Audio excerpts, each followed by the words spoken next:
Panalangin para sa mga biktima ng Bagyong Tino at Uwan para sa kaligtasan, lakas at pag-asa. Mahal naming Diyos, lumalapit kami sa iyo sa mga oras ng pangangailangan, lalo na para sa aming mga kapatid na labis na naapektuhan ng Bagyong Tino at Uwan.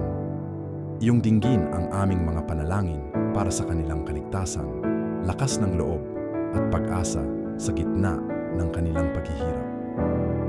Gabayan mo ang mga kamay ng mga tumutulong at magbigay ng sapat na pagkain, tubig at tirahan sa mga nangangailangan. Ama naming mapagmahal, hinihiling namin ang iyong pagpapala at proteksyon sa bawat pamilyang nasalanta.